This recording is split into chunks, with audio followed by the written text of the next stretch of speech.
Chris and I just drove from Chiang Rai all the way to Chiang Mai. It took about 3 hours, but actually probably 4 if you count the fact that we made a couple stops. But now we're in the city, checked into our hotel, settled down for a minute, and hopped on a couple of grab bikes.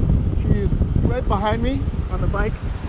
We chose to go this way. It can be a little intimidating if you've never done it before, but it's super fun and they can really weave through traffic. And we're going to the Saturday night market and there's hella traffic over there right now. So this is gonna get us there much faster. It's kind of cool. We told them to stay nearby each other, but the weather's not so bad. It's pretty warm out, but it's like a really nice breeze and I'm not sweating at all. It's super comfortable. There she is right there. We're starving, so we're about to head to the market, and instead of just sitting down at a restaurant, we're gonna go and eat a bunch of snacks, find a bunch of food. I'm expecting to find lots of fun treats, so here we go.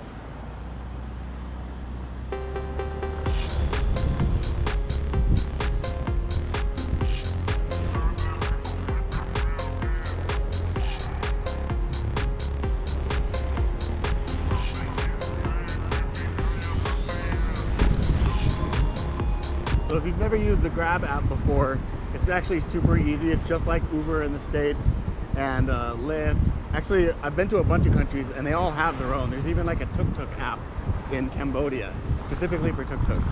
But anyway, Grab is awesome. You can set up your credit card. That way you never have to like pay with bot and like deal with like having to worry about having like cash and change and all that on you. You just pay, it puts the money on hold in advance, and when you get there, you just hop off and say goodbye. You don't have to like do anything. But Grab's dope because you can use like, you can use it to get food, you can use it to get drinks sometimes even. Oops, I'm blocking his view. But most importantly, you can use it for transportation. When you get on, you can choose to do Grab tuk-tuk, Grab bike, which is what we're on right now. Sometimes you can even put 2 people on one bike. It's pretty sick. But then you can also do like the cars, SUVs, if you have a group of people. But one thing to keep in mind is sometimes, I don't know why, but the Grab drivers will have like other people in the car. One time I was with like 3 other people, so we were gonna like squeeze into a car, and our Grab comes and there's literally someone else in the passenger seat and another person in the back seat. When I got to Bangkok earlier last week, I got there and the Grab driver had his baby in the front seat and I didn't have spare change. So he took my 1,000 baht bill and he went to go grab change for me, but he left his baby in the car. It was kind of weird. But anyway, Grab is dope. Install it as soon as you get into the country because you'll use it and it's so convenient, especially when it's blaring hot out and you don't want to have to like try to find a taxi or a tuk-tuk, especially sometimes they're hard to find, sometimes they're easy. But it's nice to just hop in and sit in a nice air conditioner. You can use your phone to figure out what you're doing next. Yeah, it's great. So Chiang Mai is a big square. And you can see this brick wall. Oh, it's gone now, but the brick wall that was right next to me is one border of the square. And that square encapsulates the old town and the outer city. So right now, other than being a wall, there's actually a big moat that you can see right here. And this moat also wraps around the entire square of the old city. So it's really easy to kind of like tell where you're at when you're going around. If you just go for a walk, you're going through the old city, and you like make a few turns, don't really pay attention to where you're going. Once you get to the moat, you'll know, oh, I'm at one of the borders, and then you can kind of figure out where you're going from there.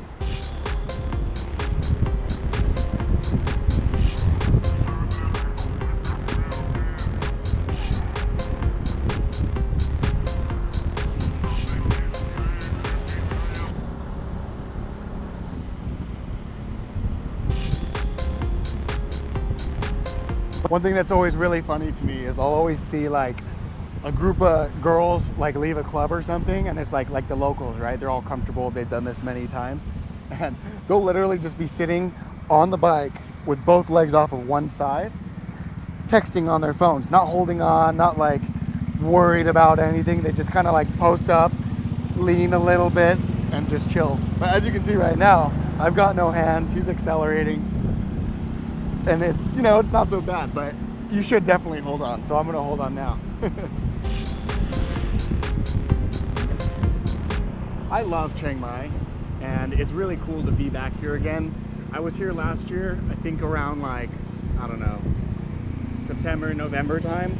And I was here with Chris, and like, we were trying to like go out and do some fun stuff, but I got really sick all of a sudden. So we were here for just a couple days and I was kind of stuck in the room the whole time, and she was just like getting me medicine and taking care of me. So it's really nice to be back when I'm healthy, and especially at nighttime. It's very pretty. There's a lot of lights. A lot of times there's like music and stuff. So once we get a little closer, we'll be able to check out the market. But just driving up to it gets me really excited.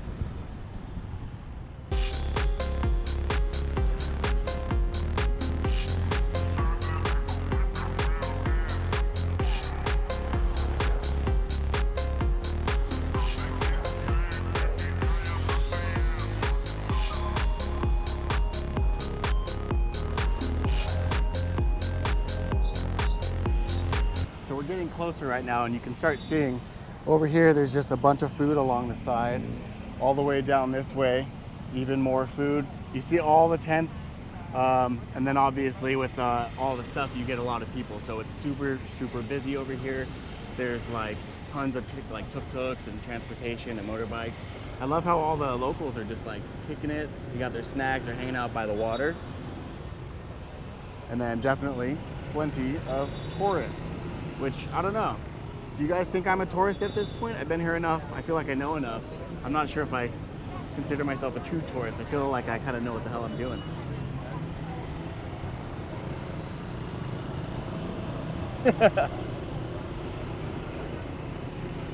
Oh, I smell the food.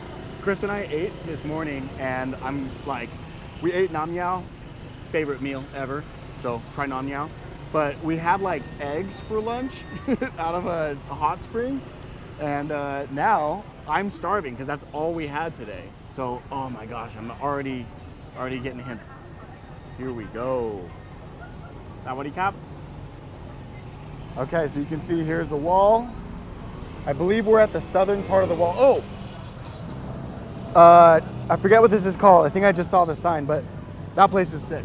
I'll find out the name. I'll put it in the description. Definitely a cool place. They always have live music. And one thing that's really cool about the live music here is somehow all the musicians are able to do really good accents for the songs that they're singing. I'm always amazed by that.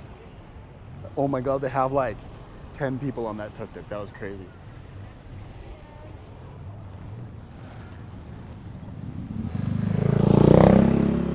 Did we lose them? Don't know. I think we're waiting. I appreciate that. It's very helpful to have someone who speaks Thai. Soon I'll be there, but I'm not quite there yet. But fortunately, I can have Chris stay together. So we've got our connection here, which is really nice.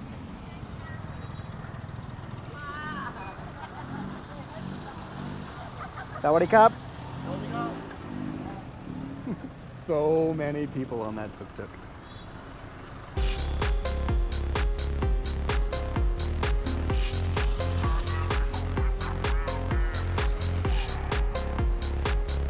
Oh, she's calling me.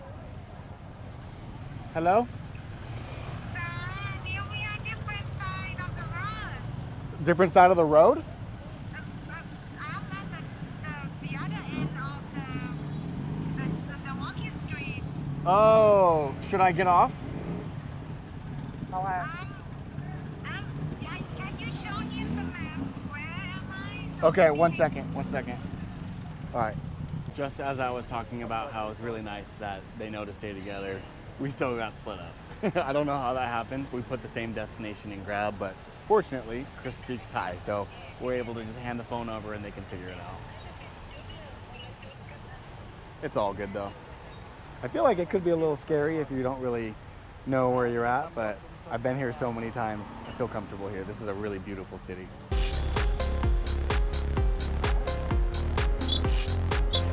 That's called the Red Bus. And it's a really cool mode of transportation. It's super cheap. I think they go like down to 10 baht, but I think a lot of times they're like 30 baht, maybe 40 baht. That's like $1.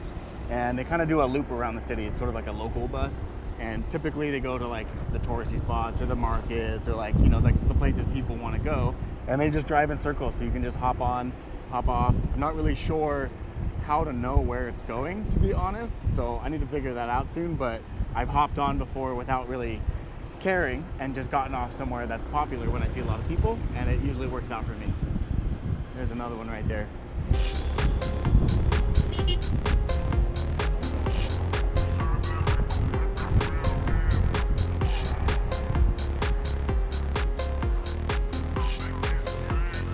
I always thought that like boba was a Japanese thing, or maybe like, I don't know, Korean. I honestly don't know, but I never thought it was a Thai thing.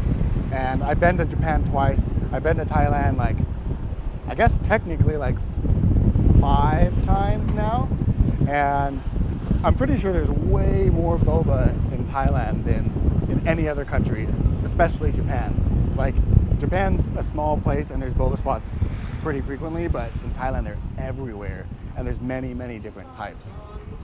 Surprisingly, I haven't had any yet on this trip, but once I do, I'm pretty sure I'll be drinking them every day.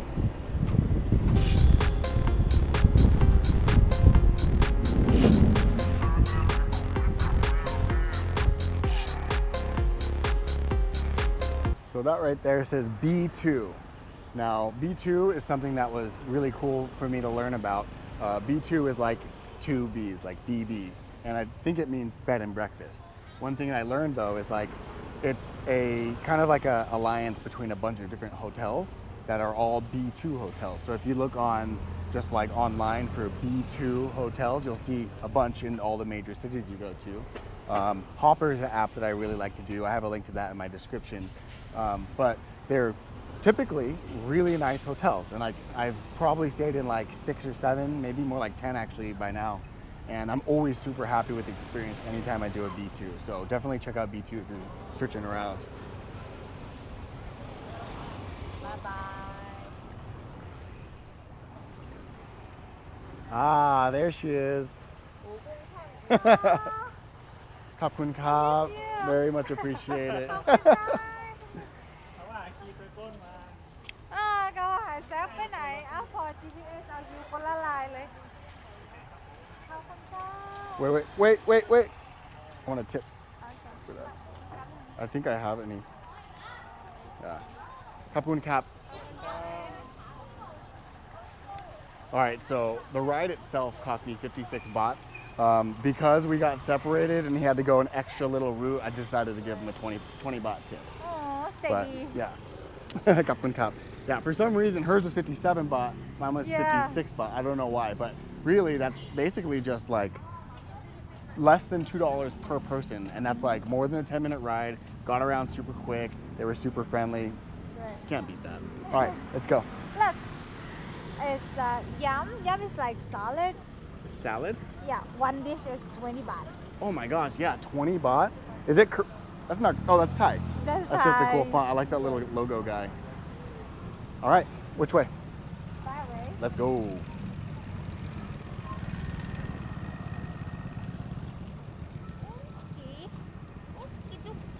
Look at all these tuk-tuks. One thing I love about the tuk-tuks is they're all decked out. They have like lights. Some of them even have underglow sometimes. Oh, and here's a bunch of red buses. It's a fleet. Look at this. Here, let me show the red bus really quick. So yeah, the red bus, you just hop on. There's these long seats in the back. You can probably fit, I don't know, like 10 people on there. Long time ago, there is one more bench at the middle. Are you serious? Yes. And you just squeeze in there? Yes. That's And crazy. If you speak Northern, Uh-huh. they charge you like 20 baht. 20 baht. What is this? Is it like 40? 30 or 40? Maybe. It probably says on the side. Let's see. I think now it's 40. 30. Or 30. Yeah. 30. Yeah, so always look, because one time I got off and I said, how much baht? Ki baht? And then he was like, 40 baht. And I was like, 40? And I looked and I saw it was 30. And I was like, how about 30? And I was like, okay. Yeah. But at that time, if you dress as student, Uh-huh. it's only 10 baht. Oh, really? Go around the city. That's awesome. Student discount. If you speak Northern, it's 20 baht. If you speak Thai, it's 30 baht. Maybe foreigner, Watch out. it's 100 baht or 200 baht. All right, so we made it to the market. It starts right here.